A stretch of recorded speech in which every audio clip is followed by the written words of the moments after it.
During our honeymoon, a zombie outbreak occurred, transforming the luxury cruise ship into a hellish nightmare. Instead of being saved, my husband pushed me off the life raft with his own hands. After countless rebirths, I finally faced reality. I decisively eliminated my husband and his pregnant lover. Equipped with a backpack of infinite storage, I scoured the cruise ship for supplies. Eventually, I jumped onto a life raft alone and drifted at sea for 3 full days. When I woke up again, I found myself stranded on a deserted island. "Jump now, Giselle, I'll catch you," my husband shouted over the roaring, stormy sea, arms outstretched amidst the wind and rain. His life jacket nearly flipped over, and the rain blinded him. Seeing him like this, I felt a pang of emotion. Just then, someone on the boat yelled, "No more people can get on. The raft is going to collapse. My wife is still on board. Giselle, jump." Behind me were the screams of zombies, and ahead was my husband's embrace. I looked into his urgent eyes and finally leaped into his arms. But the moment he held me, the life raft tilted sharply downwards. A woman's voice by his side cried out, pulling at him, "Felix, what are you doing? Let her go." Felix, seeing the rising seawater at his feet, clenched his teeth and held me tight as the woman beside him kept tugging at us. "Felix, don't forget whose child I'm carrying. Who do you choose, her or me and the child?" The hands holding me stiffened, and I could hear crying mixed with the breaths beside my ear. "Giselle, Giselle, I'm sorry, I wronged you." I was stunned. "Felix," she mentioned a child. "Whose child?" "I'm sorry, Giselle, I'm sorry." As he spoke, a strong force pushed me from the raft. As I fell into the sea, the raft suddenly lightened and flipped back. With my last glance, I saw Felix collapse into the crowded raft, embracing the woman beside him. Then, I was swallowed by the turbulent sea as thunder roared across the region. I suddenly opened my eyes, panting heavily, staring at the ceiling. The cool air conditioning blew as Felix, unaware, worked on his computer beside the bed. Another nightmare. I turned my head towards the dark, churning sea outside the small window, trying to calm myself. I dreamt I fell into the sea. In the silent room, only the sound of Felix's typing echoed. After a while, he turned to look at me. "Aren't you a swimmer?" Scared of falling into the sea, hearing his words, I forced a numb smile. Felix didn't know. The same response. I had heard it countless times. Glancing at the clock on the nightstand, it was exactly 9 o'clock, precisely to the minute. I got out of bed, walked to the bar, and made a cup of coffee. "Your boss really knows how to work you during your honeymoon, huh?" Felix looked up cautiously at me. "Are you mad?" I stirred the coffee and walked towards him. Why would I be mad? I was sleeping too. "Here." Felix looked at the cup, surprised, then smiled as he accepted it. The coffee wasn't too hot. He took a sip right away. "Wife, making coffee for me in the middle of the night. Don't you want me to sleep?" I smiled, picked up my backpack, and walked into the bathroom. "Since I'm well rested, don't expect to sleep either." After finishing the coffee, "Wait for me," I said. Felix responded in an ambiguous tone, "Okay." As soon as the bathroom door closed, the smile on my face vanished. I took out my phone and set an alarm for 10 minutes later. Turning on the shower, I let the water flow into the bathtub. I tied my hair up high as I looked in the mirror. 5 hours should be enough. I opened my backpack and put on my diving suit. Then I pulled open the bathroom drawer and took out all the disposable items: needle and thread, cotton swabs, matches, toothpaste, toothbrush, soap, shower gel, and a comb. I packed these along with the first aid kit, lighter, Swiss Army knife, and mini flashlight from my backpack into it. As I watched these items quickly disappear into the bag, I squinted my eyes. It was only after my 6th resurrection that I realized my backpack was bottomless. It could hold anything I put into it, except for living things, and that meant as long as I could make good use of this backpack, I still had a chance to survive. Nobody knew that at this point in time, I had already been resurrected countless times. Just last month, Felix and I booked what was touted as the world's largest cruise ship, the Diamond, for a month-long honeymoon trip. However, unexpectedly, as the ship sailed into the Atlantic, a strange howl pierced through the cruise ship. Half of the 5,000 passengers mutated, their bodies rapidly decomposing as they tore at everything on the ship. That night, Felix escaped on the last life raft with another woman. As the raft was overloaded, he pushed me into the deep sea, drowning and losing consciousness. I was resurrected to 5 hours before the ship sank, just like now. However, back then, I still couldn't believe that any of it would happen, until the same events occurred a second, third, fourth, countless times. Felix's choices were always the same. It was then I finally realized everything was real, and I was not dreaming. Through repeated trials and searching for clues, I learned that Felix pushing me from the life raft wasn't a spur-of-the-moment decision.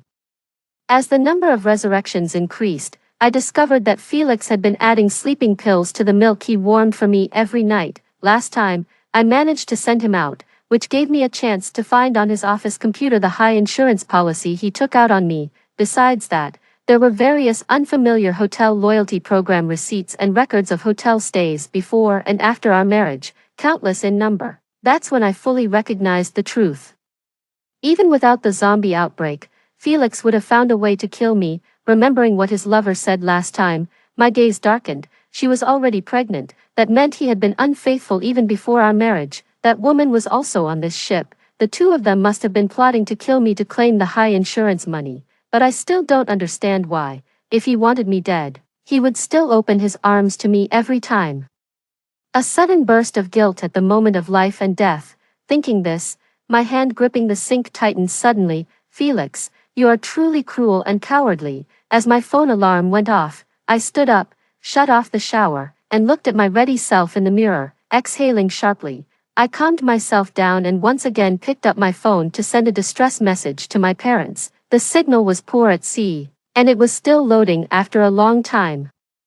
I simply put the phone in a waterproof bag and pushed open the bathroom door. Seeing Felix already passed out on the bed after finishing his coffee, I searched for and found his spare phone. After unlocking the fingerprint, he immediately sent a message to his lover, "Come to 1702, as the doorbell rang. I silently hid in the darkness.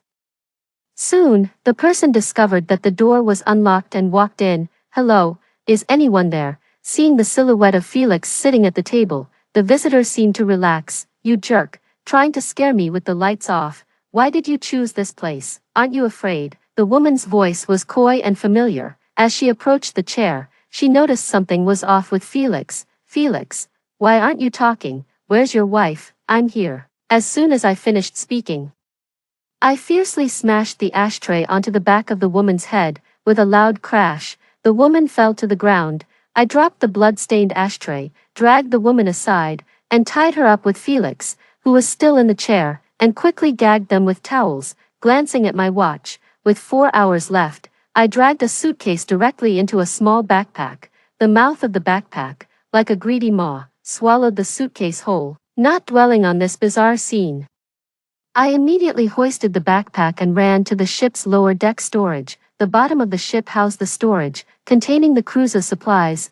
Just as I was about to turn the storage room door, suddenly, a waiter pushing a cart appeared behind me. The waiter was tall, his face obscured by his hat, and his voice was deep and calm. "Miss, can I help you with anything?" "Yes, I need some disposable towels, some matches, and some..." "What's your room number? I'll bring them over."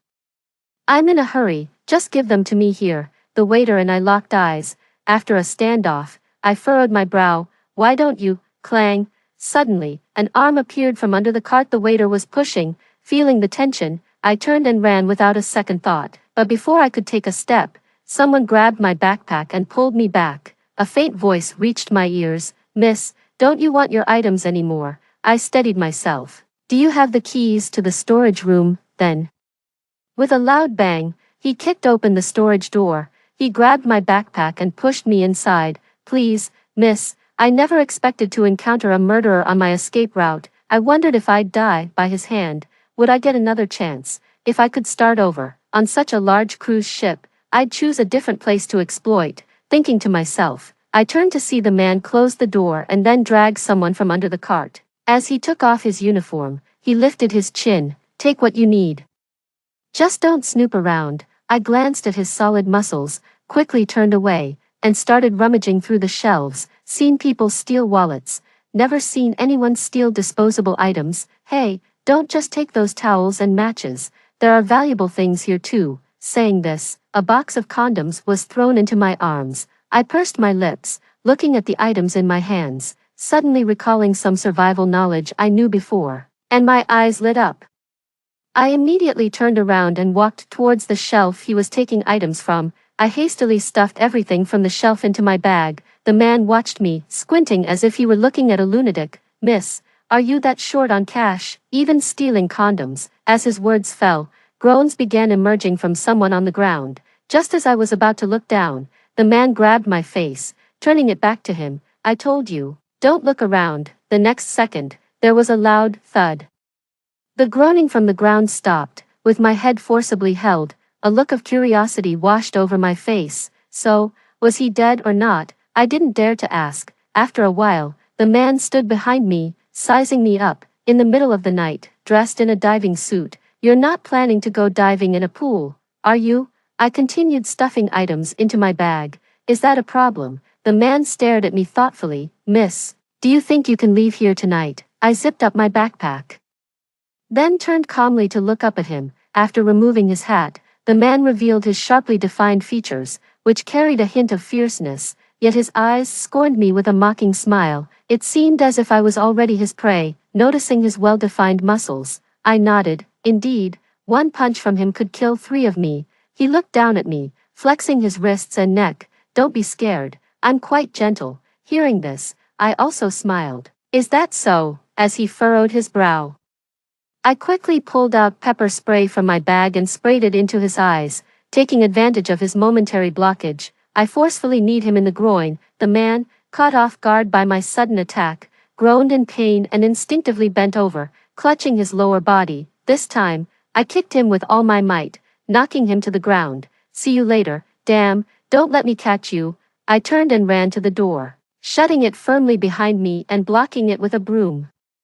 With a zombie outbreak imminent, catch me, it's uncertain if he'd even survive until then. I didn't care. Heading straight for the supermarket, the midnight supermarket was virtually deserted except for a cashier watching a movie with earphones during the night shift. I placed my backpack in a shopping cart and began looting the supermarket. To avoid catching the surveillance camera's attention, I first filled the cart to the brim, then started transferring all the items from the shelves into the backpack in the cart. With the cameras overhead, as long as the top layer of items appeared full, the cameras would just assume I was placing items into the cart, not noticing my actual actions. Being alone on a life raft, not knowing how long it would be before rescue, I had to prepare thoroughly. Though the backpack was not large, it swallowed any large item that came close: food, clothing, supplies.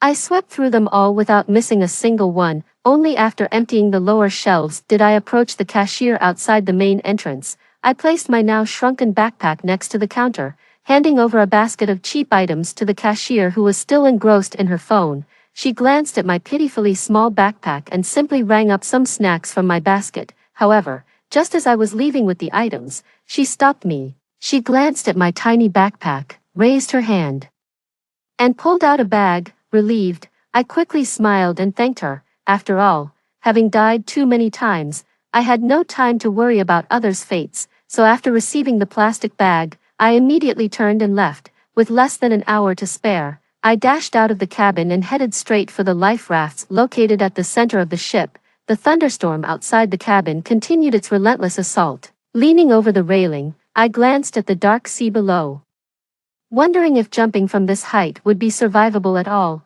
Recalling my earlier experiences, I grabbed a life jacket tied next to the cabin and put it on. Feeling it wasn't enough, I grabbed 2 more and tied them around my legs. Once I felt adequately equipped, I made my way to where the life rafts were stored. Most of the life rafts near the cabin had been unusable, with only a few functioning properly. It wasn't time yet, but if I prepared the life raft in advance, I could be the first to leave the cruise ship. The life rafts were secured in a 2-meter-long capsule, designed to deploy automatically upon hitting the water. As I struggled to drag one towards the railing, a sudden shout interrupted my efforts. "Who's there?" I turned my head and saw a crew member blowing a whistle and running towards the stairs. This was bad. If someone stopped me, there would be no escape. I debated whether to run to the other side and steal another raft, or to confront him head-on. Before the crew member could descend the stairs, a shadowy figure swiftly emerged and pinned him to the ground. What the? Watching the figure distort under the torrential rain, I hesitated no longer and pushed the capsule over the railing. As I kept a vigilant eye above, I watched the capsule hit the water, only to see it sink without deploying. Damn it. As the shadowy figure roared and leapt over the railing to my level, my face turned pale and I bolted, glancing at my wristwatch. Stay calm. There were still 30 minutes until the zombie outbreak of my previous life was in full swing. I still had a chance. Without waiting for the shadow to catch up, I darted into the passenger cabin and locked the door behind me. The midnight corridors of the passenger cabin were deserted, and I quickly navigated through the stairs and bar to reach the other end of the deck. On this side, I found another capsule containing a life raft. This time, I forcefully pulled the zipper and dragged the capsule towards the railing. Just as I thought I was about to succeed, a hand suddenly reached out from behind and held down the capsule, trying to escape. Instinctively, I whipped out a knife and swung it behind me. As my wrist stung with pain, the shadowy figure grabbed it firmly. Ha! You've got some nerve, lady, a familiar voice remarked. Looking up sharply, I saw the man from the storage room earlier, now looking down at me, his hair wet from the rain and his eyes finally showing a murderous intent. How could he have caught up so quickly when I had blocked the door? His grip tightened on my wrist, the life raft still beside me. Realizing the disparity in our strengths, I immediately pleaded, "Let's not get in each other's way. All right, you let me go, and I won't meddle in your affairs." The man sized me up, then his gaze fell on the backpack behind me. "Not get in each other's way, you almost ruined me for life. How do we settle this?" A pragmatist at heart, I quickly apologized. "I'm sorry, I was wrong, I deserve to die. Or you can kick me back." The man chuckled in disbelief. "I swear." Before he could finish, a voice from the upper deck called out, "What are you doing? Don't you know it's dangerous to stand there in the rain? Get back inside." Both the man and I looked up, but as the person continued to speak, another shadow, accompanied by a howling sound, tackled him to the ground. Realizing something was terribly wrong, the man in front of me furrowed his brow and looked up. "What is that?" Sensing imminent danger, I struggled fiercely. "Let go, or we're both going to die." Despite his words, the man's grip tightened. "What do you know? Let me go and I'll tell you." Ow! Suddenly, a growling of zombies came from behind the man. Sensing something rapidly approaching, he reacted quickly, kicking out at a dark figure that was lunging towards him, catching it squarely on a protruding steel hook. As he shifted to the side, I could finally see the situation around us. Somehow, we had been surrounded by zombies, though none were as ferocious as the shadowy figure. The man stood in front of me and kicked another approaching zombie, still firmly holding onto my wrist. Panicking and sweating, I struggled behind him. "Big brother, let go. What the hell is going on? Why are you sneaking off with the life raft? What do you actually know?"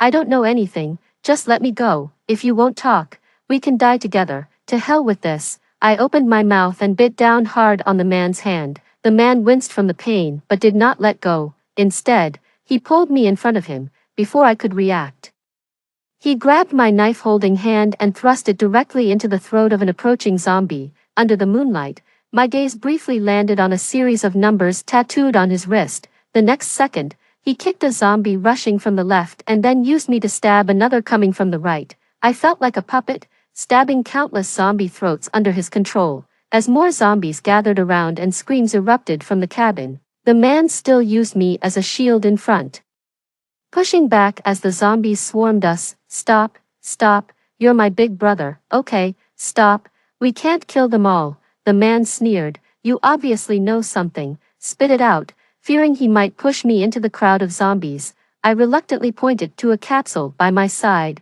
"It's too late, there's a life raft, throw it down and we'll talk down there." Seeing zombies swarming out of the passenger cabins, the man realized the situation was dire and immediately threw the half-deployed life raft I had been working on into the sea. As the life raft quickly unfolded on the water, a glimmer of hope flashed before my eyes. "All right, I'll tell you what's really going on. Listen carefully." The man kicked a zombie nearing him and then let go of me. In that instant, I seized the opportunity to knee him fiercely. The next second, as he winced in pain, I didn't hesitate to step on the railing and leap into the sea. No way I'd tell him. After being pushed into the sea multiple times, I quickly adapted to the bone-chilling water. I barely sank for a few seconds before desperately swimming towards the life raft not far away. It was tough to progress in the turbulent sea, but with a Herculean effort, I managed to grab the rope of the life raft that was nearly drifting away and pulled myself aboard, climbing onto the life raft. I looked back at the increasingly distant cruise ship and the man still clumsily fighting zombies, and I breathed a long sigh of relief. Maybe now, I can survive. 7. I drifted at sea for 3 days, fortunately without encountering any storms, relying on the food and water in my backpack. I managed quite comfortably. However, floating aimlessly without seeing any ships or land left me feeling somewhat delirious. This was just a life raft, completely powerless, drifting like this. Another storm would surely finish me. One day, as I stared at the dark clouds gathering in the distance, I closed my eyes in despair. As I expected, the worst scenario unfolded. In the middle of the night, fierce winds whipped up huge waves, and within half an hour, the life raft was capsized and sank again into the icy waters. This time I was utterly exhausted, having escaped to this point. If I opened my eyes to see Felix again, I'd rather just die. It seemed as though the heavens responded to my plea.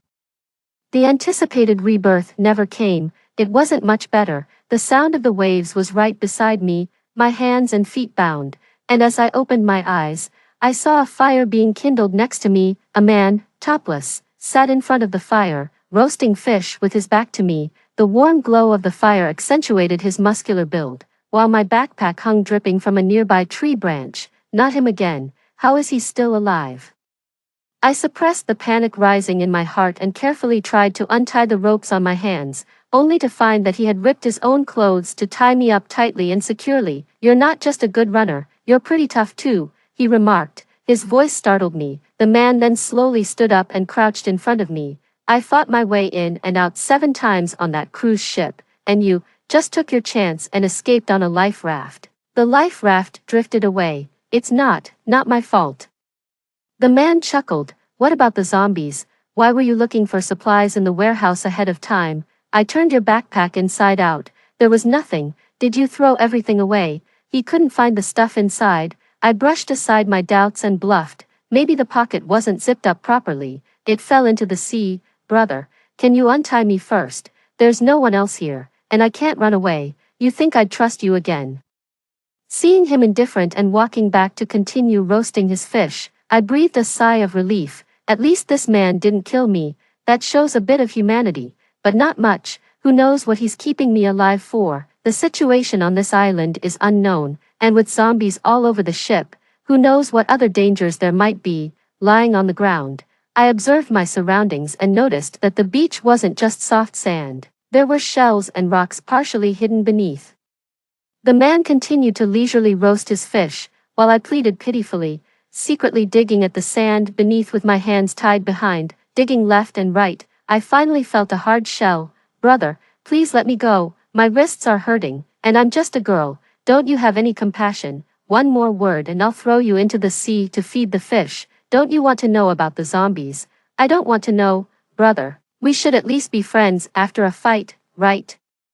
Can't you just stop talking?" Seeing the man rise, I quickly shrank back. "I'm wrong. I'll shut up." While I showed weakness with my face, my hands frantically rubbed the rope against the sharp edge of the shell. Luckily, the rope he used was just his clothing, already rotted by seawater, and it was easy to cut through. Feeling the ropes loosen around my wrists, I stopped and looked down at the fabric binding my ankles. A few steps distance was enough for him to catch me.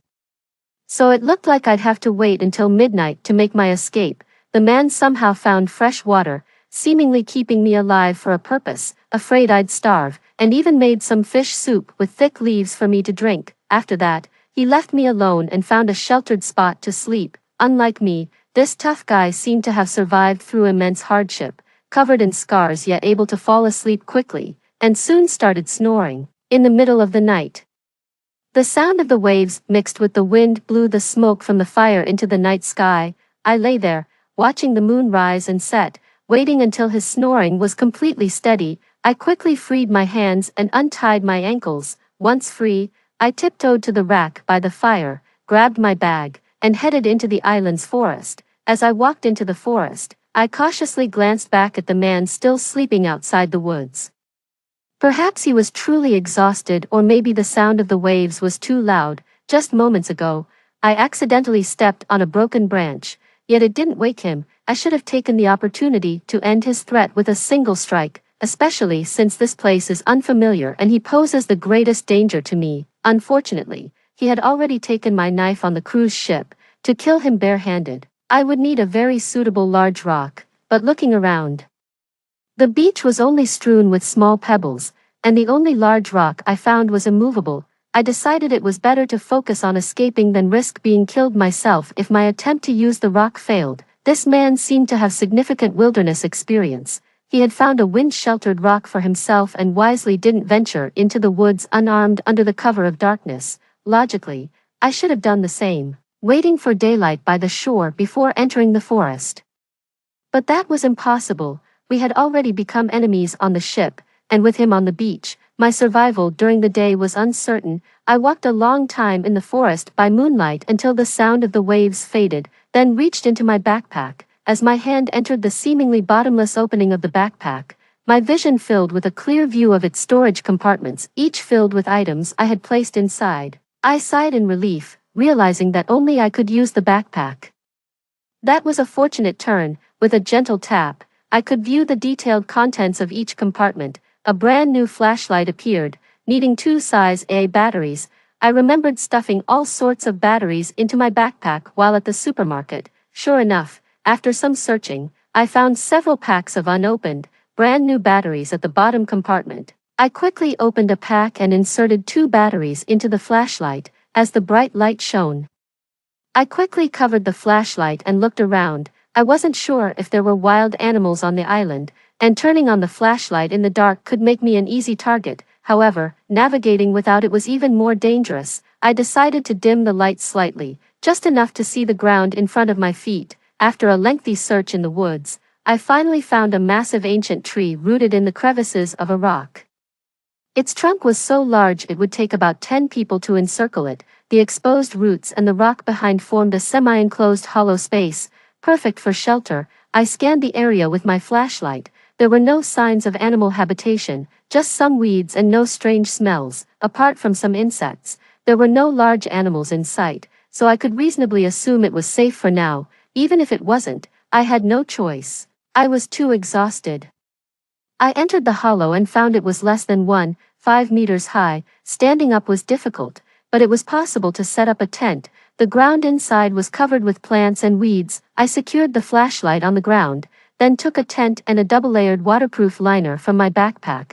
After setting these up, I tossed in an inflatable mattress. I had known about the cruise itinerary when planning my honeymoon. It included a day and night stop at a holiday island, and the store on board had a camping section for young enthusiasts. I hadn't thought much of it at the time, but grabbed several items, thinking the automatic inflatable mattress could also serve as a life raft if needed. Touching the thick tent and mattress, I was deeply grateful for my greed. Settling down to sleep in this unfamiliar forest, I felt a mix of apprehension and relief. It's unbearable without it. After setting up the tent, I glanced back at the interwoven tree roots and slightly furrowed my brow. The gaps between the roots averaged 1/2 meter wide, like several open doors, which was far too dangerous in the wilderness. I found some ropes and tied them across the roots, also hanging up some waterproof camouflage fabric from another set of equipment I had. The camouflage fabric covered the gaps, instantly creating a somewhat enclosed space inside the tree hollow. Still feeling uneasy, I rummaged through my backpack and found some pet bells I had casually picked up from the pet section. Originally, I thought these might attract the attention of zombies, but now, they could serve as warning bells. Stepping out of the tree hollow, I looked around and spotted some low bushes nearby, so I hung the leftover rope at a lower point on these bushes and attached the bells to the rope. As the rope tightened, any movement near my area during the night would make the bells ring. Although this precaution was minimal, it was better than nothing for the first night. After setting up my makeshift shelter, I immediately crawled back into the tent inside the tree hollow, changed out of my wetsuit, and into some cotton and linen clothes. Lying in the tent, I instantly felt more relaxed. 9. There was another man on the beach whose combat ability was many times higher than mine. I didn't dare to sleep deeply, just dozing off lightly, but due to sheer exhaustion, I eventually fell into a deep sleep. I slept soundly, and my dreams were bizarre and turbulent. With the sky filled with dark clouds and lightning, I stood on the tilting deck, and in front of me, a golden yellow life raft bobbed among the dark waves. Jump, Giselle, I'll catch you. I just stood there, motionless, staring at Felix. Even as zombies grabbed my feet from behind, I didn't move forward. With another flash of lightning tearing through the night sky, Felix's face suddenly turned into another man's. Boom, the deafening thunder woke me from the nightmare. I abruptly opened my eyes. It took me a while to remember that I had long since left the cruise ship. My tense nerves relaxed momentarily, but soon, I sat up to the sound of the rain outside. It's normal for the island to be rainy. Fortunately, this large tree growing in a fault sheltered me from the water flow, preventing the area from flooding. I checked the time on my phone and paused. I had slept for 12 hours. Although it was still cloudy outside, it was indeed already 1 p.m. I immediately listened attentively to the sounds around me, noticing nothing but the rain, and then slowly unzipped the tent. The camouflage fabric was intact, and no one had intruded during the night. With this rain, the traces of my departure last night would have been mostly washed away. That man would probably not find me anytime soon. Outside it was raining. So I stayed inside the tent and pulled out a self-heating hot pot and a cola from my bag, then started checking my phone while eating. I didn't know why the cruise had a zombie outbreak in my previous life, nor why I had received this infinite backpack, but I knew that this island was not a place to stay for long, and if there was any hope, I should seek rescue as soon as possible. Ever since the cruise ship, my phone had no signal, and on this deserted island, I received no messages at all.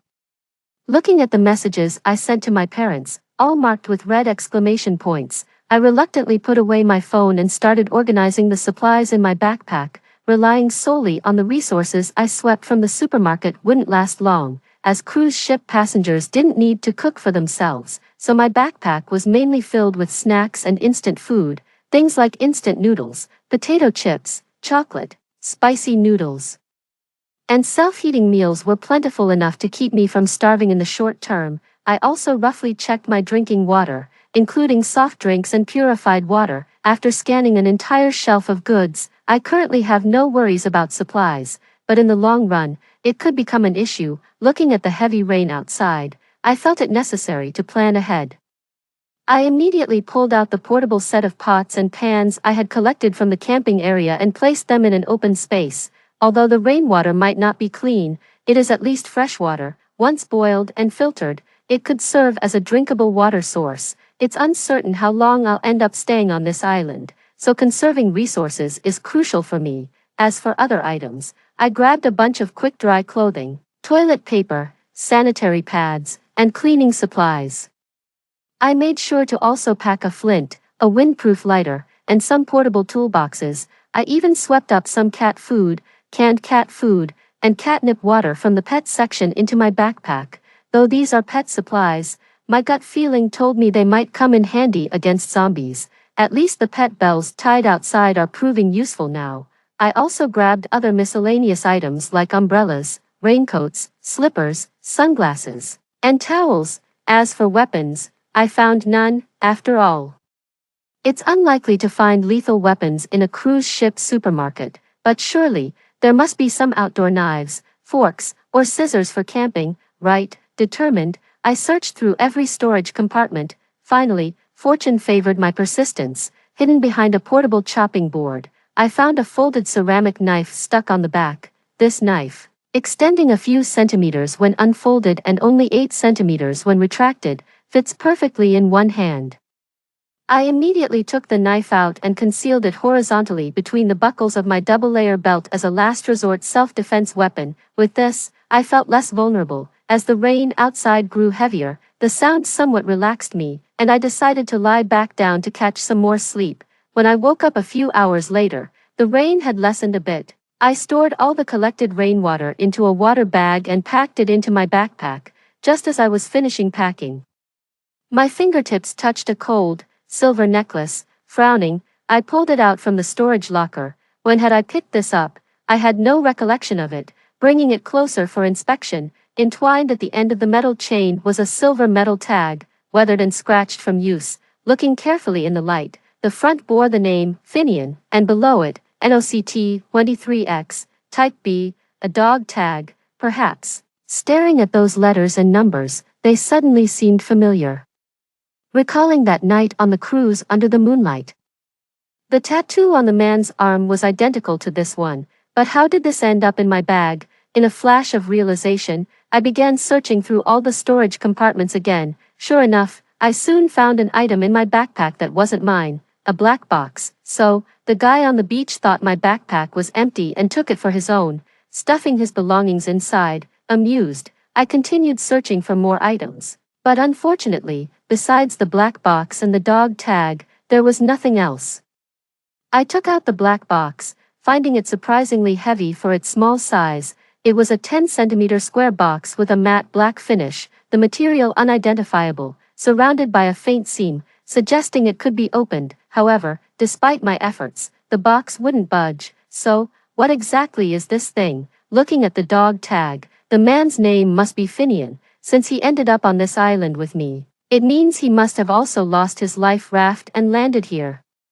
It's hard to imagine him fighting through a horde of zombies with only these inedible, undrinkable items. After surviving so many days by jumping into the sea, I realized the importance of the item I carried with me. Wait a minute, now that I have it, he must be going crazy looking for me. This thought made me suddenly look around cautiously, recalling the first time we met, the man's prowess beneath the food cart, and his formidable skills outside the cabin. My gaze fell on the letters on the metal military tag, and I instantly understood something. I now have a strong suspicion that this guy is likely an assassin from some organization. When I first got on the cruise, I heard there were important people aboard. Who knows if he was sent to assassinate someone? In an instant, I broke out in a cold sweat. This was indeed a tough situation. Shivering, I wondered, was there a chance I could secretly return the items to him so he wouldn't kill me? No. Impossible. The first time we met, I did nothing but bump into him while he was dragging someone. He looked at me as if I were already dead, indicating he never intended to let me go from the start. Moreover, yesterday I ran away with his bag, and now his military tag is in my hands, essentially blowing my cover. If he catches me, I'd probably die without even knowing how. Despite being reborn multiple times, I'm no match for a professional assassin. As I pondered my next move, I continued searching through my backpack and finally found a pair of binoculars. That night, when the rain stopped and it was almost completely dark, I stealthily climbed a towering tree where I was staying. It wasn't long before I saw smoke rising in the direction of the setting sun. The distance seemed farther than the area I had left yesterday. He appeared to have moved a few hundred meters along the beach. Strangely, with everything lost, why wasn't he in a hurry to find me?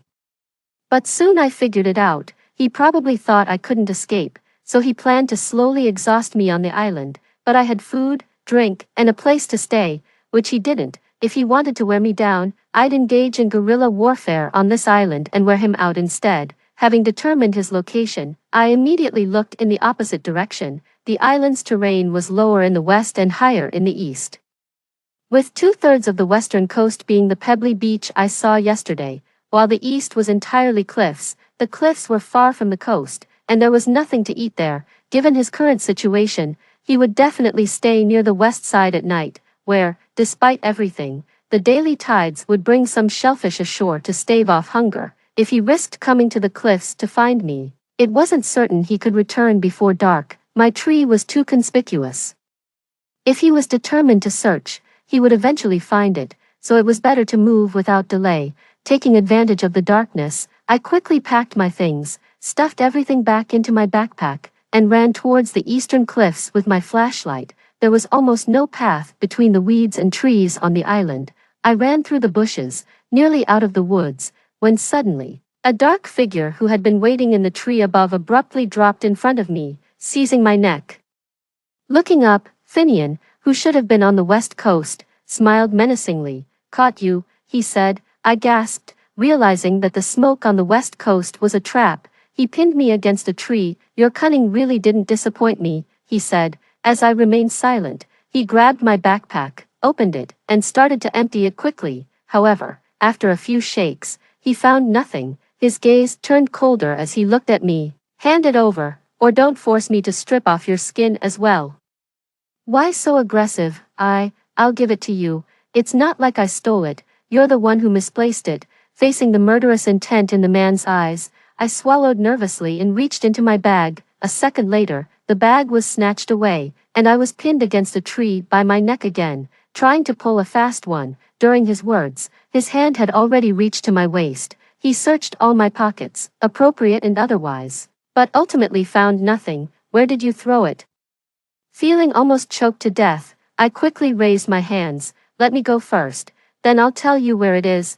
Finian looked at me for a long moment, then chuckled. Doesn't matter, I can always turn this island upside down. That would be better than letting you live. Seeing a glint of cold light from his fingertips, I gasped and cried out loudly, wait, only I can touch what's inside that bag. But if I die, you'll never get it. If you don't believe me, use my hand to reach inside. The blade stopped an inch from my neck. On your deathbed, you still spin tales. If you were so afraid of dying, what were you doing earlier? I gritted my teeth and shifted my neck slightly. I'm not lying. You searched the bag. There was nothing. What tricks could I possibly play by putting my hand in? If I can't produce it, you can kill me later. It seemed my reasoning held, and Finian withdrew the blade but kept his grip on my neck. With a flick of his foot, he picked up the backpack from the ground and held it out to me. Take something out for me to see. I immediately reached into the bag, and as countless storage compartments appeared before me, I quickly located the black box and his military tag, but my hand paused, not taking the box. Instead, I hooked my fingertips around the military tag in a chilled beer from the bag. As I pulled a frosty beer out of the seemingly empty backpack, Finian was initially stunned. As the silver military tag appeared, he grabbed both my hand and the items in it. The cold beer still frosted up the moment it met the air, with the silver tag wrapped around it, soon giving off a slight chill. Such items were unlikely to be found on this deserted island. Finian's expression changed instantly. Cough. Cough, cough, I didn't lie. Right, now let me go. So that's it, no wonder you were raiding the warehouse. Just as I started to chuckle, his grip tightened again. There's another black box. I quickly waved my hand. Bro, I really can't find it anymore. There's too much stuff, just from the warehouse alone. I picked up so many cotton swabs, toothpicks, condoms right in front of you. How am I supposed to know where you threw your stuff? Finian pulled me up by the collar again. Playing tricks, huh? I clicked my tongue. No, be reasonable. You were the one who threw your stuff in. The bag is so full. How would I know where you put it? Don't I need time to find it for you? Our gazes locked for a long time before he nodded and finally loosened his grip. I thought he had compromised, and just as I was about to step back, my neck felt cold again. 1 minute, now, immediately, bring it out. Hey, hey, hey, don't just threaten me with death. All right, I'll look. As I spoke, I just sat down cross-legged on the spot, digging out one sewing kit after another, a disposable toothbrush here, a disposable hotel towel there. Just as I pulled out the 30th disposable hotel towel, Finian clicked his tongue. Just as he was about to speak, a familiar roar echoed from the surrounding woods. I shuddered and looked up to see a zombie flinging its tongue as it lunged from the darkness. Damn it. In the heat of the moment, Finian instinctively delivered a flying kick, sending the zombie's head flying. I didn't have time to waste either. I immediately grabbed a can of catnip spray from the storage compartment and started frantically spraying it around. Finian was still cutting down zombies left and right when he smelled the strange odor and frowned at me. Are you spraying perfume at a time like this? The zombies are drawn by the smell of blood. This is catnip. It can confuse their sense of smell. Sure enough, the next second, the zombies that were closing in began to spin in place. Finian glanced back at me and said, not bad, you've got something there. I replied with a sheepish grin. Thanks. Frowning, Finian said, but isn't this a deserted island? We've been here a day and a night and haven't seen a soul. Where did all these zombies come from? As more zombies appeared, Finian spat disgustedly and took a few steps back. Let's get out of here first. But when he turned around, he realized I had already run off. Seeing me sprint to one side, Finian almost laughed in exasperation, then his face darkened as he chased after me. I hadn't gone far when he grabbed me by the back of my neck. The catnip scent won't last long, and he's wounded. Isn't this an opportunity for me? Without hesitation, I pulled a small knife from my waist and swung at him, but our blades clashed, instantly shattering my poor quality ceramic knife. Damn, is it that bad, watching my knife break? Finian laughed. I knew it, you must have something for self-defense, so it was hidden in your belt. Annoyed, I retorted, nonsense, you're trying to kill me, shouldn't I defend myself? Besides, I have no quarrel with you, why would you attack me like a madman? Raising an eyebrow, Finian knocked the handle from my hand. You talk big for a thief, miss, calling me a killer. What about you, a petty thief? I tried to kick him, but he dodged, already anticipating my move. I fainted and ran forward. I didn't want to take it. You put it in my bag yourself. You dare run. Finian reached out to grab my wrist again, but as I saw the sheer cliff suddenly before me, I stopped dead in my tracks. I turned, using the momentum to grab his arm, and with a look of surprise in his eyes, I threw him towards the cliff. Off you go. But Finian couldn't stop in time. However, as he passed by, he hooked my leg, pulling me down with him, in an instant. We both tumbled down the cliff, entangled. When I regained my senses, I felt like I had fallen apart, lying on a steep slope. The dark waves below crashed against the cliff, and I was barely hanging on, my arm held by someone at the brink of falling. Looking up, I saw Finian's military knife firmly lodged in a crevice about 10 meters below the cliff edge, his right hand gripping my arm, refusing to let go. There I was, sprawled on the slightly inclined cliff face. Blood oozing from a gash on my left leg, a complete mess. Moonlight shone above, and the zombies, drawn by the scent of blood, were now clawing their way over the edge of the cliff, scrambling and lunging towards us. The two of us hanging there was already a miracle. If a zombie fell on us, we would both plunge into the sea with no chance of survival. As we spoke, a zombie leapt from above. Finian and I clung desperately to the cliff wall, feeling the zombie's body nearly brush against us. He plunged into the sea. I'm Finian from the Special Operations of the 7th Fleet offshore from Country C, code NOCT 23X, facing the zombies above. Finian's gaze turned ice cold. Now tell me, how did you anticipate the zombie outbreak and come to possess this backpack? What exactly is your relationship with the 773 Research Center in Country M? This is your last chance. If I'm not satisfied with your answer, I won't hesitate to take you down with me. The roaring sound of the waves kept coming from below. Take me down with him. I shuddered. Wait, what was he talking about? What's this 733 Research Center? Aren't you a mercenary assassin? The man paused, then incredulously lowered his head. Assassin? You think I'm an assassin? I clung to the rock wall, heart still racing, as I continued to eye the height below. Yeah, when I boarded the cruise ship, I heard there were VIPs on board. Weren't you the hired assassin here to carry out a hit? I've seen it in movies. That day I saw you killing someone, I thought you were tying up loose ends, so I took off running with that backpack. It's just a trick, nothing special, but this 733 thing, I really don't know. I was just stealing some stuff on the ship. Who knew zombies would show up? Listening to my half-true, half-false story, the man was completely speechless. Which eye of yours saw me kill anyone? I just knocked someone out to borrow their clothes. Ah. Seeing Finian's saber move slightly downward, he suddenly pulled my wrist upwards forcefully. Can you hold on any longer? What? He gritted his teeth and looked upwards. There's a cave on the left. I'll swing you over first. I paused. And what about you? Finian exhaled. If I can get the items out, my mission is completed. Remember, the black box in your backpack is a control agent sample from the 733 Research Center in Country M, handed over to the military in Country C. And they can quickly produce a virus-resistant antidote. As he tossed his metal military tag which he held in his mouth over to me, I grabbed it. His gaze swept down. My military tag has a satellite tracking chip. Stay in the cave, and someone will come to rescue you.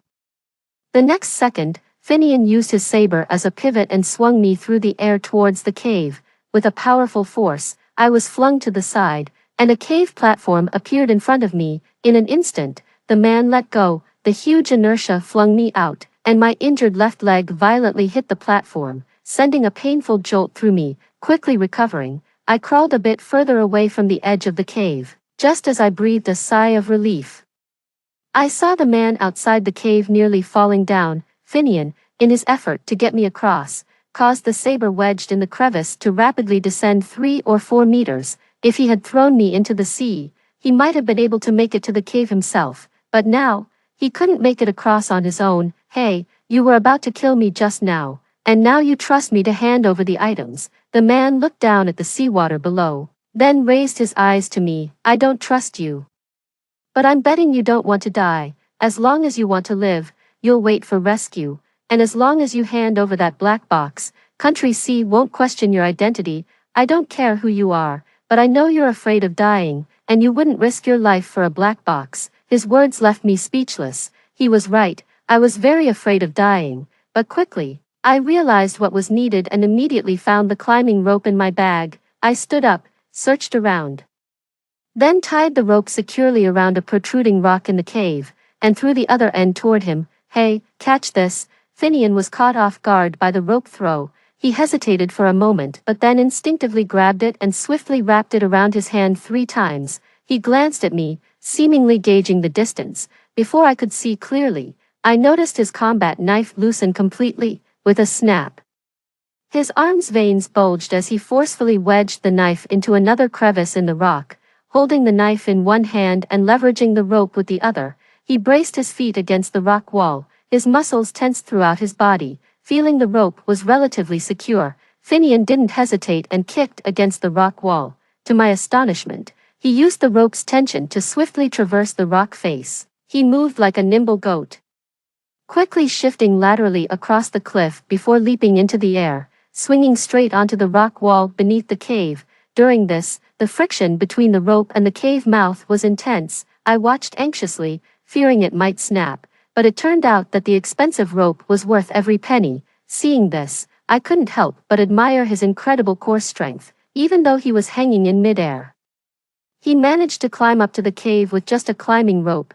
What kind of physical condition was that? While the man on the other side was agile, the wound on my leg left me too weak to stand. I leaned against the rock, watching Finian climb up using the rope. Then, I took out a black box from my bag and threw it to him along with his military tag. Don't play the martyr with me, finish your own mission. Moonlight streamed into the cave, and Finian was still kneeling against the light, his expression unclear. Seeing him motionless, I was about to speak when, unexpectedly, the once agile man suddenly collapsed to the ground with a thud. Seeing that he didn't get up for a long time, I was stunned. Hey, don't you die on me. 13. I had prepared quite a few things for this honeymoon trip. Fortunately, I had the foresight to pack my suitcase in the backpack as well, which contained not only clothes and documents but also an emergency medical kit that I had insisted on packing despite advice to the contrary. After all, buying medicine abroad might not be as effective as bringing it from home. Because the wound on my leg was so deep, I bit into a bundle of clothes and closed my eyes as I poured alcohol over it to disinfect the wound, but I soon regretted it. As the intense pain hit, I almost wanted to roll on the ground in agony. After finally treating and bandaging my wound, soaking wet, I approached the unconscious Finian. I shone the flashlight carefully and saw that he had various wounds on his shoulders, arms, and back, which due to the recent intense activity, had become swollen, inflamed, and were even bleeding. I touched his forehead and immediately recoiled from the heat. I didn't know how many injuries he had, but most of them were definitely not new from this island. Seeing how he had just been jumping around on the rock wall like nothing was wrong, I thought he was incredibly lucky, but he was already at the end of his strength. Who would have thought he was a soldier from Country C's overseas navy? Military men are supposed to be upright, not roguelike. When he stopped me in the warehouse, I even thought he had ill intentions. Now that I knew he was on a mission, I didn't dare delay any longer. I immediately found antibiotics in the medkit, shoved them down his throat, and then gave him plenty of water. Watching his Adam's apple move, I finally breathed a sigh of relief, grateful that I still had some autonomy over the situation. However, this was not a sustainable solution. His injuries needed immediate attention. I quickly pulled out various supplies from my backpack, boiled some water, and then used a hotel towel to sterilize it before thoroughly cleaning his wounds. As the blood stains washed away, I noticed a knife wound around his waist, which he had bandaged himself earlier. It must have happened the day I met him, during a fight with someone. I had no idea how he managed to survive and wash ashore, but he must have spent quite some time in the sea. It's incredible how he survived such severe injuries up to this point. As the night wind picked up, I took out a tent and an inflatable mattress, and with some effort, dragged him inside. Finian seemed to be delirious from the fever. Aside from a reflexive twitch when I disinfected his wounds with alcohol, he seemed to have passed out. I didn't bring much medicine, but I had enough for emergency care of external injuries. After bandaging all his wounds, I felt utterly exhausted. I had planned to cook some food, but my leg was in severe pain, and I was drained of energy. Eventually, I didn't care about propriety anymore. I just pulled out a blanket from my bag, collapsed, and fell into a deep sleep. Since boarding the cruise ship, my dreams had been restless every night, but this time, I slept deeply and dreamlessly. When I awoke, it was the smell of instant noodles that roused me. Blinking in confusion, I realized I was alone in the tent. The sound of the ocean waves crashing against the rocks continued outside. I suddenly pulled open the tent flap and saw Finian cooking instant noodles using the pot I had brought out. I never would have guessed you were a university lecturer. I paused, noticing my open suitcase and the copies of my identity documents from my travels inside. Hasn't anyone taught you that it's rude to go through other people's belongings? Besides, I saved your life. I gave him a cold look and started to step outside, but accidentally aggravated my wound. I gasped and looked down, noticing that the dressing on my leg had been changed and rewrapped more professionally than I had managed. Looking up again, Finian was holding out a bowl of noodles to me. Then, without concern for his own injuries, he sat down cross-legged outside the tent. I think we've had some misunderstandings. Maybe we should talk. I took the bowl from him. Now that you know who I am, what is this? 7th Fleet Offshore, you're part of? Finian didn't hold back any longer, looking out towards the sea and explaining, it's not surprising you don't know. The existence of the 7th Fleet Offshore, especially the Special Task Force, is hardly known. We're an organization under the Offshore Fleet of Country C, dedicated to inspecting the transportation of hazardous materials at sea. So, what, like a narcotics officer? That's one way to understand it. We received orders 3 days before the cruise ship set sail that a group of government officials disguised as vacationers would be transporting pathogens. I boarded the ship to intercept these hazardous materials. I thought they were just using the cruise for transportation, but it turned out that the entire crew was in on it. I had no choice but to knock out a crew member and infiltrate their operations, only managing to secure this black box. The zombie outbreak probably started during our fight, when some of the pathogen samples were broken. Looking at the black box in his hands, I was stunned. So, this zombie outbreak was intentional. Wait, what does this have to do with me? Why are you holding me here? Seeing my puzzled expression, Finian scanned me from head to toe. When I encountered you, I was about to change clothes and leave. I noticed you acting suspiciously and thought you were after the black box. So I decided to detain you in the storage room. No wonder he looked so fierce, as if he wanted me dead from the moment he saw me. Please, I came here for my honeymoon, right? I saw your marriage certificate. Your name is Giselle, your husband's name is Felix, and you just got married a month ago. Thinking back to what happened on the cruise, my expression turned a bit colder. And then I took a couple of sips from my bowl of soup. Actually, before I met you, I was already dead. I counted on my fingers, 12, no, 14. Finian looked up at me with a complicated expression. Years, times. After I finished, Finian visibly relaxed. Then he felt he shouldn't have. I waved my hand. I know you don't believe it, and I find it hard to believe too. After all, I used to be a kind-hearted person, but I've experienced death 14 times. Try dying 14 times, brother. Do you know what that feels like? I'm almost numb to it. Finian reluctantly followed my logic and asked, were all those 14 times caused by zombies? I shook my head. Every time, a zombie outbreak would recur on the cruise, and each time, my husband would push me into the sea because the lifeboats were full. Now, this is the 15th time, and I don't want to die again. So I tied up my husband and his lover in the cabin and escaped. It's strange when I think about it. You clearly saw that there were many lifeboats on the ship. So why were only 5 functional? This cruise makes so much money every trip. Don't they regularly check the emergency equipment? Actually, Finian didn't believe it, but when I mentioned that only 5 lifeboats were functional, he was stunned. If he remembered correctly, all the lifeboats were thrown into the sea only after we left. and indeed, after he left first, only 3 lifeboats on the ship were still usable. Weren't there only 5 in total? Finian's brow furrowed in an instant. So you really were reborn 15 times.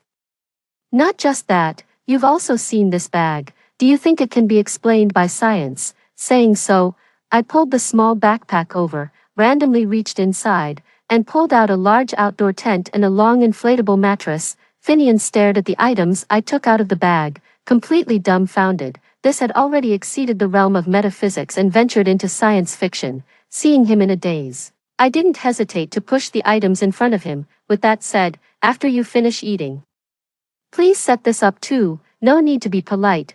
Finian mentioned that his military plate had a chip for positioning, but we waited in the cave for 3 or 4 days without any sign. Zombies, attracted by the lingering scent of blood, kept falling off the cliff one after another. Now, looking up, there were almost no zombies left on the cliff edge. Finian believed that the zombies on the lifeboat were likely mixed with mutated ones, which, due to ocean currents, ended up on the same island as us. I wasn't as concerned about the zombies as I was about another issue he mentioned. According to the military's information, not only were their ships infiltrated by personnel exchanging pathogens, this batch of pathogens, likely mass-produced by the M country's Research Center 733 and transported worldwide through highly sealed maritime routes, would allow them to negotiate directly with various countries due to their possession of the control agent.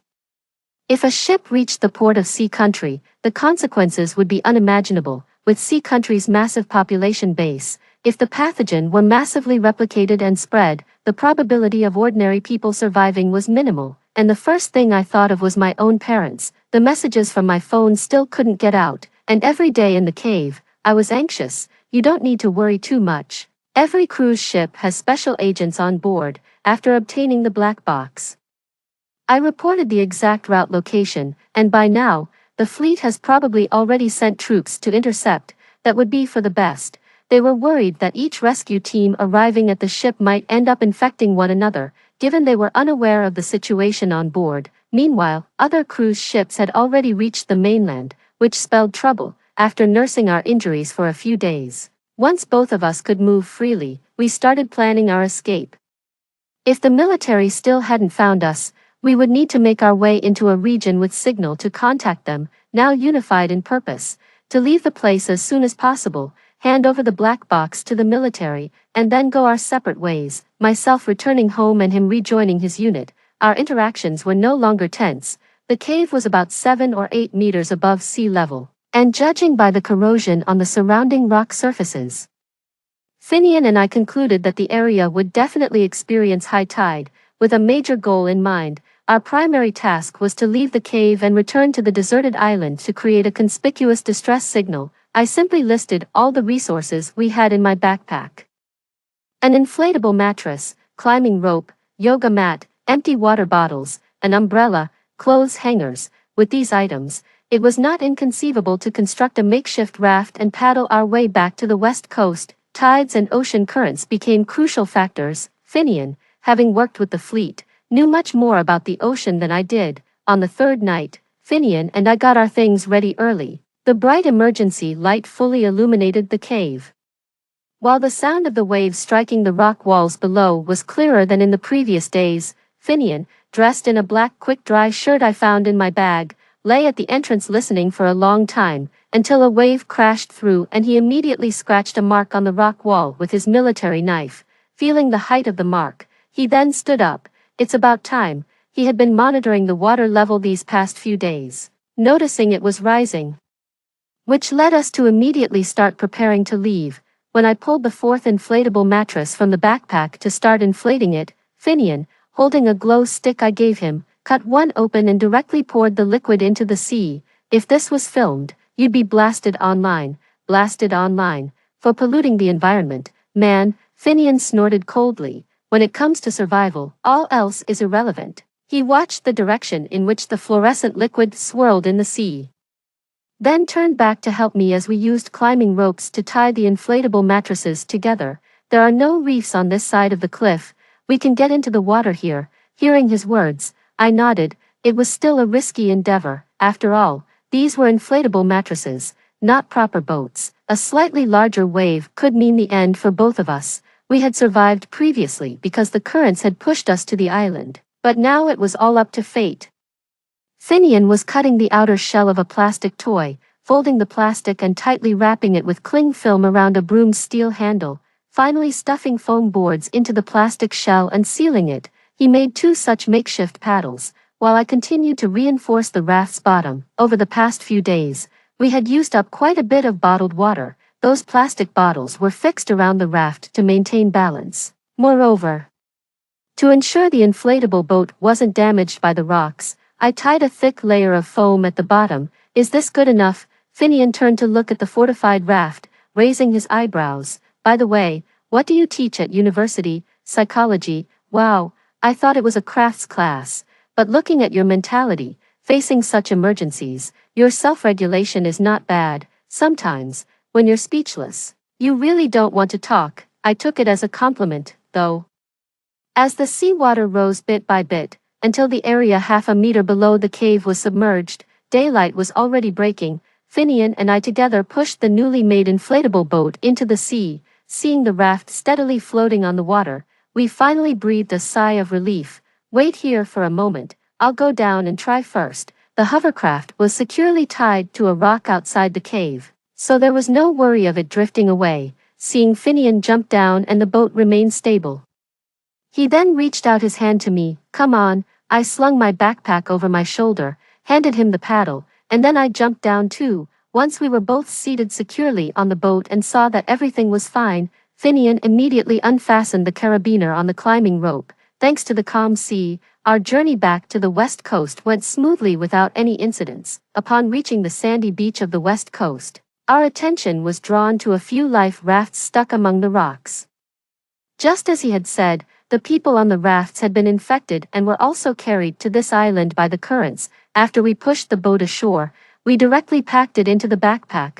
This backpack was oddly consuming. Anything that partly entered its pockets seemed to be sucked in completely, which was quite unsettling. Several times Finian looked at the backpack reluctantly and even took care to throw it a bit farther away during breaks. I looked at him. Is it really necessary? It's just a backpack. It doesn't eat people. I even tried stuffing my husband into it once, and it didn't take him. Finian's complexion worsened at my words. Okay, enough, I don't want to hear any more. It was then I realized that despite his tough exterior, Finian might have some aversion to mystical things. You're not afraid of zombies, but you're scared of a backpack. Finian changed the subject and looked towards the woods. There are still many zombies in there, to be completely safe.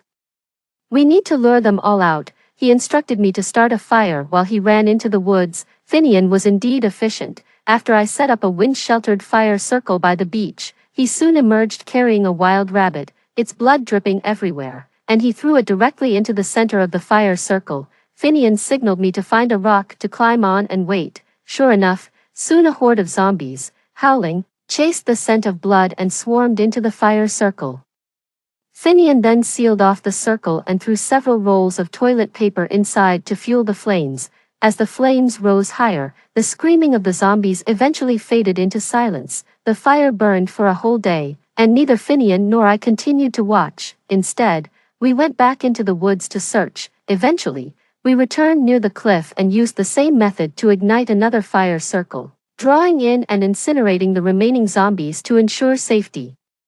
Thick smoke billowed from 2 locations on the deserted island for a long time. Under the clear sky, they would surely be visible to any rescuers, but even so, by nightfall, rescue had still not arrived. Life on the deserted island wasn't rich in resources, but with plentiful tools and Finian's skilled hands, we occasionally managed to eat some game. As rescue was delayed and communication signals were continuously disrupted, anxiety began to gnaw at me, seemingly noticing my anxiety. Finian sighed and pulled me into the woods. Just waiting here isn't going to solve anything. Since no one has come to rescue us yet, let's save ourselves. Watching Finian touch here and look there in the woods, I frowned. How do we save ourselves? By paddling out in an inflatable boat. The small raft we left the cave with couldn't possibly withstand the sea's waves. We need to build a bigger and sturdier boat. At least sturdy enough to get us to a place where we can receive a signal. That makes sense, but do you know how to build a boat? Finian glanced at me. It's better than you being anxious all day. Let's get to work. A fulfilling daily life keeps one physically and mentally healthy, right, Giselle? Even at times like this, he remains positive, optimistic, and full of action. I truly admire him, although we had never built a boat before. Among the toy models I had randomly swept into my backpack at the supermarket, we found a handmade sailboat that needed assembling. Initially, I thought it was just wooden and planned to use it as firewood later, but now it turned out to be incredibly useful. This boat required us to remove the parts from the wooden planks and assemble them ourselves. We decided to first assemble it according to the blueprint, tested it on the water.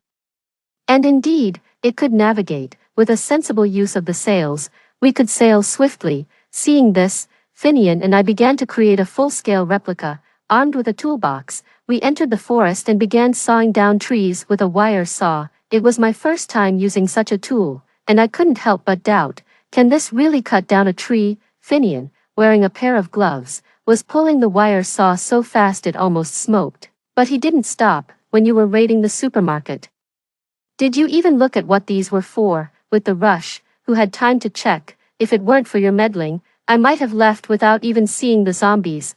Ah, so it's my fault now.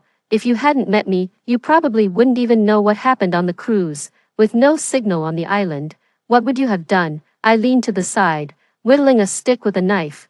What could I do? If something happened to the cruise, someone would come looking. If all else failed, I'd just settle on this island, take things one step at a time. Rather than worrying needlessly and exhausting ourselves, better to think about what's for dinner. Saying this, I put down my things and walked away. Finian wiped his sweat and watched me go. Where are you going? To take a bath in the stream. Follow me, and I'll kill you. The stream on the deserted island was discovered by Finian. We usually drew water from upstream, using the downstream pond for bathing and washing clothes. Although Finian looked somewhat rugged, he was a soldier and, despite his rough speech, a fundamentally decent person. Still, I didn't completely trust the situation, so I strung a line with a pet bell 10 meters away as a warning and hung camouflage material in our direction before feeling secure enough to enter the water. I immersed myself and let out a deep breath. I wondered how my parents were doing, and if everything was all right at home. Felix and I had always been exemplary in front of others, and our parents thought highly of him, but who would have thought he would betray me, even planning my murder for money? With each day on this island, I longed to return home, yet, I also feared it. I dreaded returning to the house we had lived in together. I feared the questions from my parents, the encounters with our mutual friends. If only it were all just a nightmare. I soaked in the pool until all my negative emotions were drained. Then washed up briefly and got out. When I returned, drying my hair, Finian had already sawed down 3 trees. Each tree here was tall, and after cutting, each needed to be further processed. Seeing him sweating profusely, I told him to take a bath and rest while I continued shaping the cut trees. The two of us worked efficiently. In just half a month, we had gathered all the wood strips required by the manual. But when we tried to chisel joints for the wooden frame, we realized that such precise cuts required machinery. Relying solely on our manual chiseling, it was impossible in such a short time. Moreover, the ship's sides required resilient wooden beams, which we could hardly achieve by merely shaping the cut wood. After staring at the woodwork with furrowed brows for a while, I gestured dismissively and stood up to grab some rope. Since there's not much on this island besides an abundance of trees, we might as well make the raft bigger and deeper, constructing it similarly to a catamaran. Otherwise, in stormy weather, that kind of boat wouldn't necessarily be any better than ours. After all, encountering a major storm would be a life or death situation. At that point, any vessel other than a cruise ship would inevitably take on some seawater. Finian also agreed that my reasoning made sense, and eventually, we stopped concerning ourselves with the original blueprints. Together, we gathered the wood and first tied it into a 6 square meter wide raft. Then we found numerous thinner pieces of wood to reinforce the bottom of the raft. This caused us to run out of wood again. Finian and I went back to the forest to speed up our chopping efforts. This time, both of us worked simultaneously, specifically selecting thinner trunks. In just a few days, we had gathered 4 or 5 bundles. Eventually, the entire frame of the boat, bolstered by bundles of thin branches on both sides, was half a meter tall. and we filled the gaps around it with rows of empty water bottles to ensure buoyancy. With this setup, the boat was definitely able to float, but to prevent it from capsizing in heavy waves, we still needed to add more. Finian and I found some thicker logs, cut them short, and fixed them around the perimeter of the raft. Then in the middle, we built a small wooden hut using thinner branches to provide shelter from the wind and rain. After all, leaving this island, we didn't know how long it would take to find a signal. It was essential to have a survival space on the boat. For stability, we installed several more 5-liter empty water bottles around the cabin. The water originally in the bottles was all transferred into plastic bags and stored, so it wasn't wasted. Finally, we erected a 4-meter-high tree trunk at the back of the cabin, using climbing ropes and a waterproof bed cover to make a sail. After the boat had been floating for 3 days, tied to a tree on the shore and drifting out about 10 meters, we both stayed on board through a storm to check the boat's stability and made immediate repairs as necessary. A month later, once the boat had withstood a storm, we officially set sail, sitting on the boat, watching the deserted island gradually fade away. It was impossible not to feel anxious, but faced with the choice between waiting to die here or going out to seek hope, we chose the latter. Maybe all the major storms had hit us on the cruise ship and the deserted island because after drifting on the sea for a week, aside from a brief torrential downpour, we barely encountered any waves. On the vast blue sea, nothing but water stretched to the horizon. Wearing sunglasses, I stood on the deck and noticed the wind was blowing east. So I lowered the sail. Finian, sitting at the edge of the boat wearing a sun hat I had taken from my backpack and chewing on a toothpick, hadn't had any action on his fishing rod. Feeling the boat suddenly pick up speed, he finally reeled in his line, stood up, and threw a fishing net overboard before going back inside to drink some water. Still no signal on your phone. I shook my head, and it wasn't just the lack of a signal.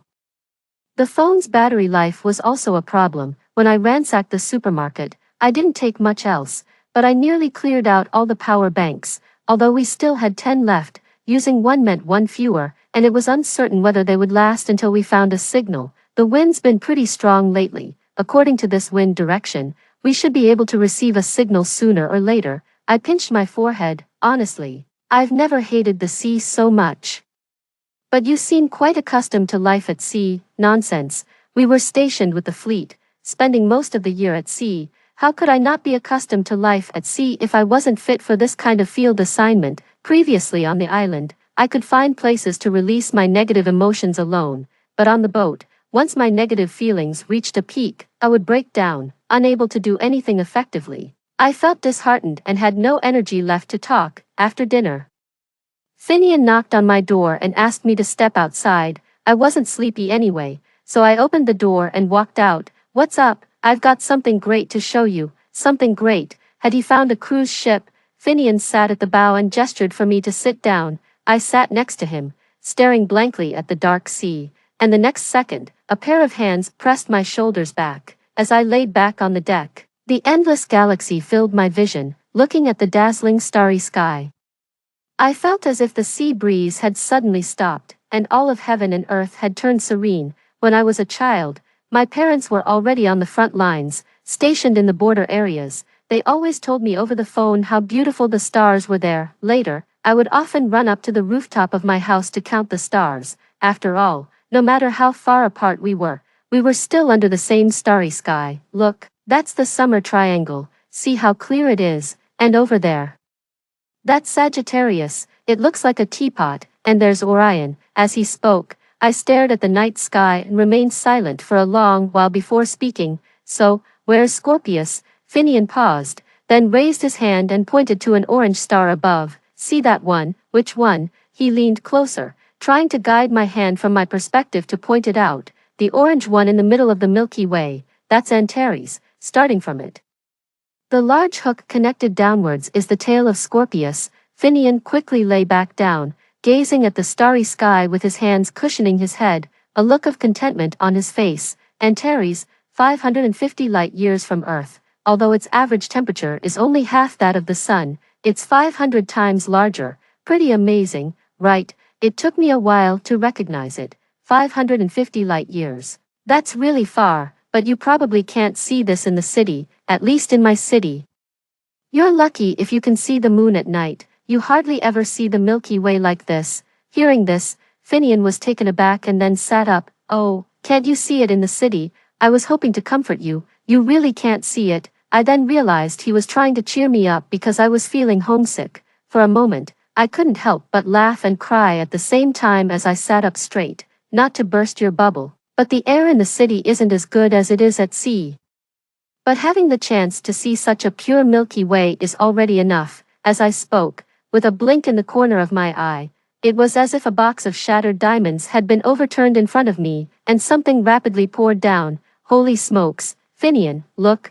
This was the first time I called him by his name. Finian was startled, but following my gaze into the night sky, his eyes widened instantly. Damn, what good luck. A meteor. I slapped him on the shoulder. Stop daydreaming, make a wish. Finian quickly closed his eyes. Right, making a wish. Let's wish for an early contact with rescuers, doubling the odds by wishing for the same thing. 1 second it was a beautiful atmosphere, the next it turned into two superstitious cultists, not only clasping their hands together but even starting to kneel and pray to the meteor. One was a special agent, the other was a prospective public school teacher. At that moment, stranded on the sea, we were driven to wish upon a star. But little did we expect, perhaps it really was a miraculous sign, or maybe it was just luck. While I was still bowing, I felt someone grab my hand. I was about to shake it off with a click of my tongue when I caught Finian's gaze. Staring straight ahead, I frowned and followed his line of sight. There, at the junction of the sky and the Milky Way, a halted black cruise ship gradually came into view. We hadn't waited for rescue. But stumbling upon the cruise ship again was something neither Finian nor I had anticipated. Is that our cruise ship? I asked. Finian handed me an oar, and we both started to row swiftly, one on each side. It's pitch dark. Who else could it be? Rescue. Haven't they found this ship yet? Maybe, like you said, the rescue team might have been caught up in it. No matter. There must be a signal on the cruise ship. We can just head to the control room to contact the fleet. After rowing for over an hour, we finally drew close to the silent behemoth. By then, the cruise ship had completely stalled on the sea surface, and the escape ladder was still hanging off the side. There were no floating bodies around the ship. They seemed to have been swept away from their original course by the waves. Upon reaching it, Finian and I didn't dare make any reckless moves. No one knew how many zombies were still on board. Climbing up in the dark was risky. Showing our faces might lead to an immediate attack.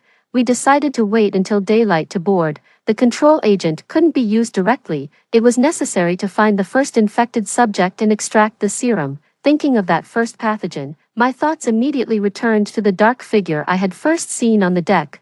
Finian frowned.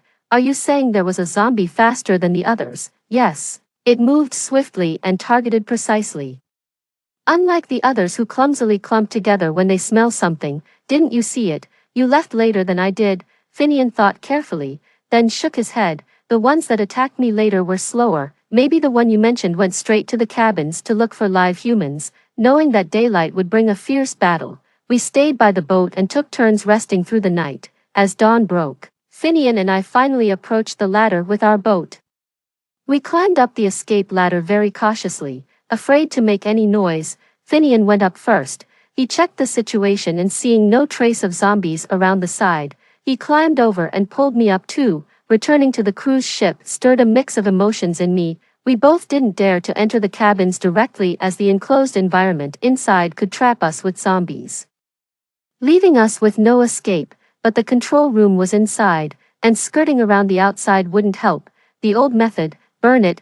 Finian and I exchanged glances and immediately set to work. In my backpack, I still had the wild chickens and rabbits I had found on the island, which remained just as fresh as when I first put them in. As the flames rose, Finian quickly opened the cabin door and swung the blood-dripping game in the corridor. Soon, the previously silent cabins erupted with increasingly intense footsteps. As a roar burst through the cabin door, Finian and I, doused in catnip, stood behind the flames, watching the zombies fall one by one into the circle of fire. We threw toilet paper into it to intensify the blaze.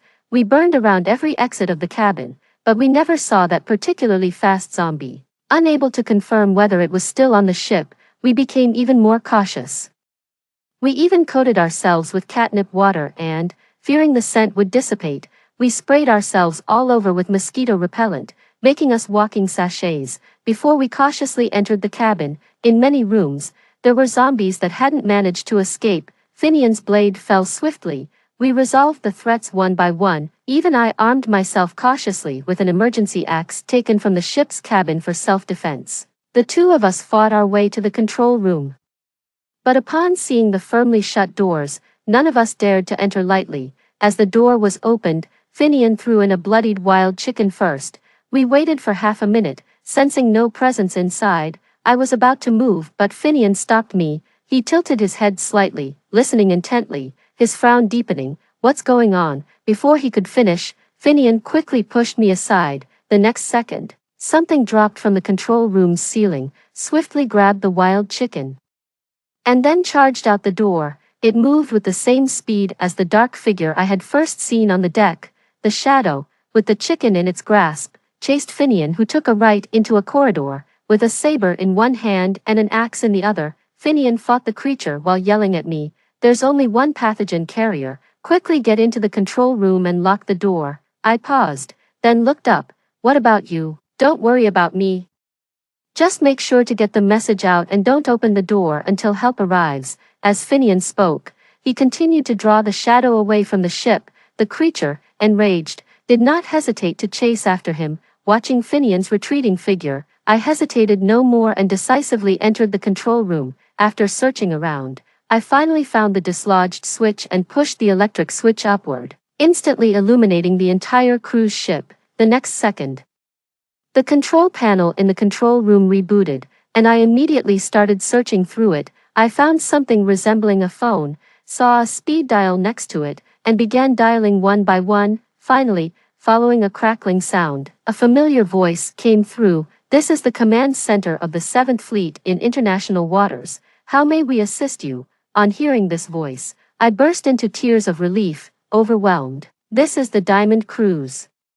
Due to a pathogen leak from the research center 733 causing a zombie outbreak, all cruise passengers have mutated, but Agent NOCT-23X has obtained a control agent, also found direct contact with the pathogen, requesting rapid fleet support for serum extraction. Understood.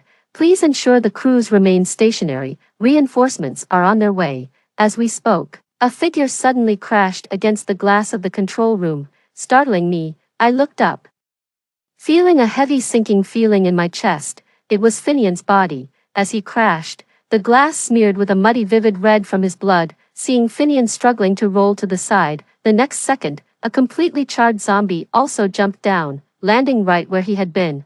Clutching the microphone, I nearly froze, then eventually mustered a scream. "Hurry, come quickly. He can't hold on much longer. You must come." After hanging up the phone, I rushed to a side window to see that Finian was limping up from the ground, while the zombie sniffed around above, smelling the blood. This wasn't going to end well. From my backpack, I placed his military dog tags and the black box on the prominent main control panel.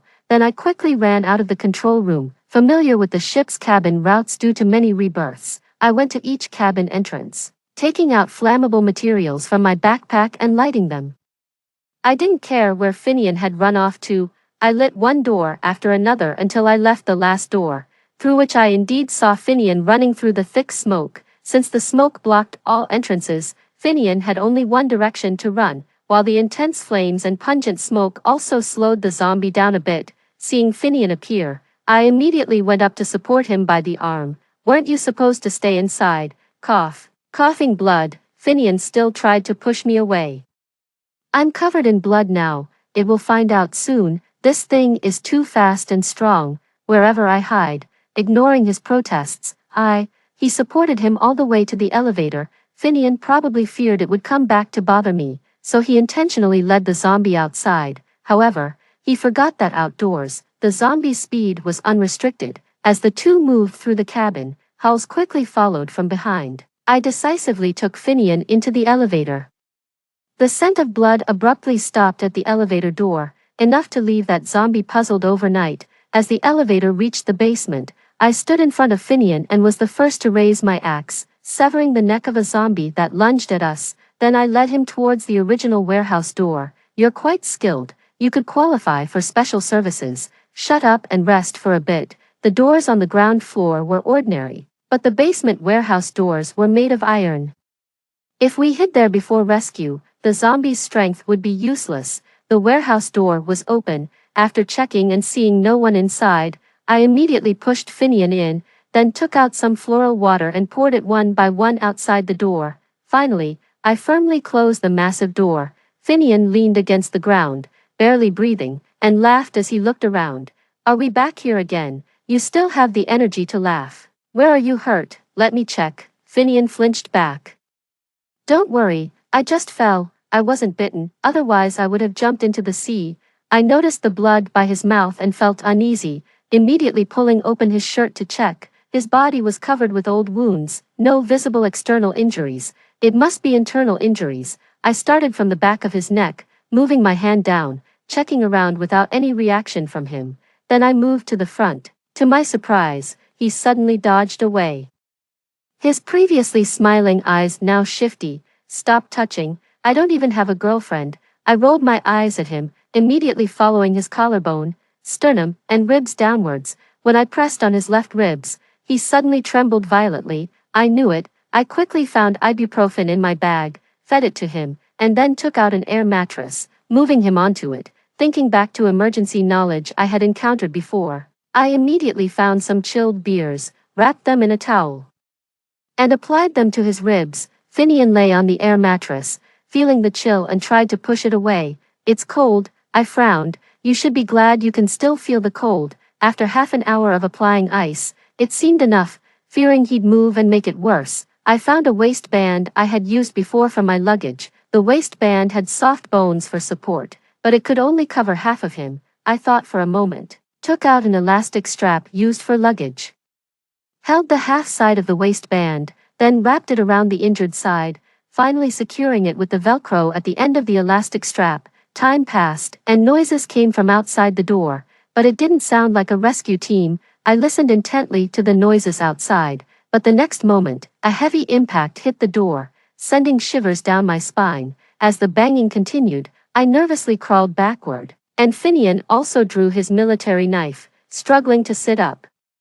How sensitive was this pathogen-carrying zombie's sense of smell to find us like this? Fortunately, the warehouse door was sturdy. No matter how it was struck, the inside remained untouched. Eventually, we let it be. A day and a night passed. Finian drifted in and out of consciousness, waking and sleeping intermittently as a high fever started, and he began talking deliriously. Realizing something was wrong, I found frozen items to cool him down, then quickly gave him fever-reducing medicine. But ultimately, it was a temporary solution. Eventually, the fever medicine nearly stopped working. During this time, there was finally no more noise from outside. Had it gone, just as I was about to secretly open the door to check, I suddenly found that the warehouse door was jammed shut. I frowned and pushed hard against it, but the door wouldn't budge, and I froze in place. Finian, who was unusually lucid at the moment, saw me struggling at the door and looked puzzled. What's wrong? It seems like the zombies have blocked the door. What? I remembered something and turned back. Right, didn't I block you out before? How did you open it? How else? I just used brute force. Now Finian was seriously injured and couldn't get up. Despite ramming the door over a dozen times, I only managed to hurt myself without budging the door. Eventually drained, I just lay down on the air mattress. Finian, can we really rely on your fleet? Finian, groggy. Lay on the mattress too, of course, but are you sure you contacted them? They claimed to be the 7th Fleet and told me not to move. Trust the government. They will come, they definitely will. On the 3rd day, Finian's fever finally subsided, and he felt well enough to eat something. The warehouse was quite large and had a freezer unit at the back, but it had been without power for a long time, so most of the stored items were spoiled, and the area had become our makeshift restroom. By the 6th day of being locked in the warehouse, Finian started to feverishly babble again. My morale was at its lowest. Holding a phone with no signal, I even started to believe that no one outside would ever find us. Finian, we're not going to die here, are we? No, it's going to be all right. It will be okay. In his delirium, he reached out and patted my arm, as if even in his dreams he was trying to comfort me. In that moment, I lost all my strength, staring at the warehouse ceiling. Feeling utterly exhausted, if I were to die here, would I open my eyes to find Felix beside me again? No, that can't happen. After surviving so much hardship, if I died and had to start all over again, what a loss that would be. I sat up and slapped Finian twice on the face. Stay awake, wake up. The man I woke suddenly covered his face. Are you even human? Slapping me when I'm feverish. Don't sleep, Finian. The fleet will arrive soon. You must not sleep. I can't. My head is spinning. Just let me sleep for a little while. Finian, tell me about your fleet. How did you get in? How often do you guys get a vacation? I don't know how many days Finian and I drifted in and out of consciousness. The warehouse door opened while we were half asleep. Realizing we were still alive, someone outside immediately shouted, "They're here. We found them." Epilogue.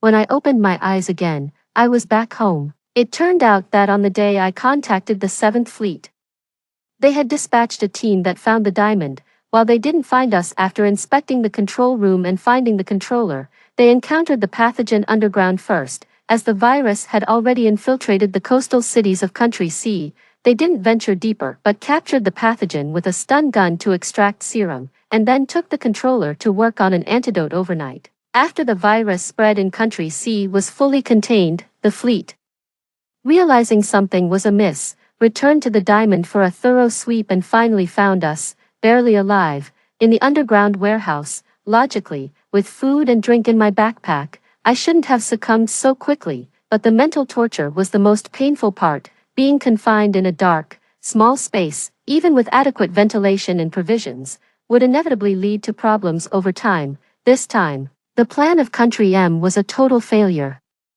The pathogen had barely reached the port before it was contained. Later, when I was escorted out, I heard a nurse mention that not just Finian, but 18 special agents had intercepted on their respective ships. Some directly blew up the pathogen containers, others stopped the cruise ship right in its tracks, and some even turned the ship around and headed back. A few agents died in the line of duty, sinking to the bottom of the sea with those things. The cruise ship Finian was on suffered tremendous losses, costing the lives of all the passengers on board. Fortunately, this ship was the only one equipped with the control agent. It could be said that if Country C were to fall into chaos, Finian would be its only savior. Thankfully, Finian successfully secured the control agent. As for us not receiving any rescue on the deserted island, it turned out we were in a signal jamming zone, so even satellites were blocked. It wasn't until we encountered a cruise ship that Finian's chip reappeared on the map. Everything on the cruise ship felt like a dream, and when I got home, everything seemed unchanged. Yet everything had changed. I spent many days in a daze, unable to snap out of it, seeing me leaning against the headboard again.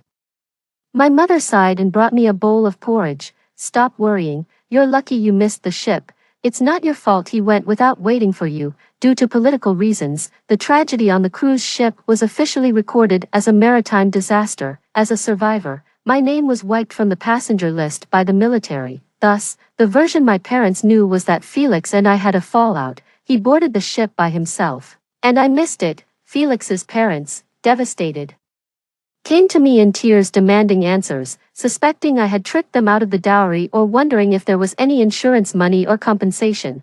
But with so many lives lost on that ship, how could I possibly be responsible? Eventually, tired of their accusations, I pulled up records of Felix's infidelities from his computer, including hotel records with his lover, intimate photos, a pregnancy test result of the woman, and even a bank transfer of $300,000 to her. When all the evidence was laid before his parents, they were stunned. They had hoped to claim an inheritance, but our marital home was a welfare housing provided by our school and had nothing to do with Felix. Although Felix had savings of $200,000, his debts far exceeded this amount, mostly due to a failed investment with his lover, both of whom were now deceased, resulting in a significant financial loss. Whoever inherited would be inheriting debts, with my status officially changed to widowed. I returned to a single life, knowing the impact this incident had on me. The school's administration expressed their concern and offered me some time off, which I declined. My mental state was fragile, and I feared that without keeping busy, I wouldn't recover for a long time. Since returning, I've never seen Finian again. We had no contact details for each other, and no one knew who he was. It's as if he never existed. I haven't spoken of this to anyone, after all, who would believe me? Then another summer came, and after a thunderstorm, the sky unexpectedly cleared. Late at night, I looked up and saw Antares, 550 light-years away. For a moment, I felt like I was back on that small boat, under the vast, silent starscape, as if we were the only two people in the universe. That's when I realized that such sights were visible even from the city. Thinking back to the time we knocked our heads together wildly on the boat, I laughed. Those double-wished shooting stars really did work. Having returned to single status, I applied to move back to a single dormitory. The one-bedroom was much smaller than the two-bedroom, but since I decided on the layout and decoration myself, the place felt more like home. By the third summer after being rescued, I had mostly moved on from the ordeal of the deserted island and cruise ship. On a hot afternoon, the cool breeze from the air conditioner made the classroom comfortably chilly as I lectured from the podium.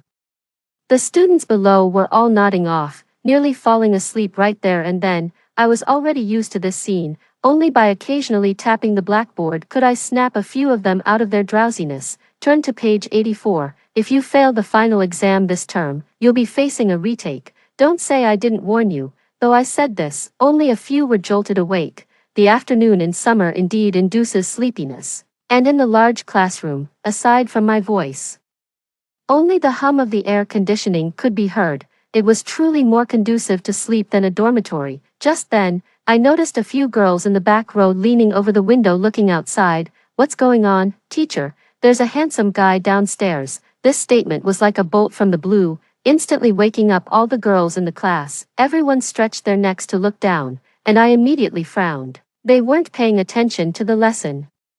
But they all woke up at the mention of a handsome guy.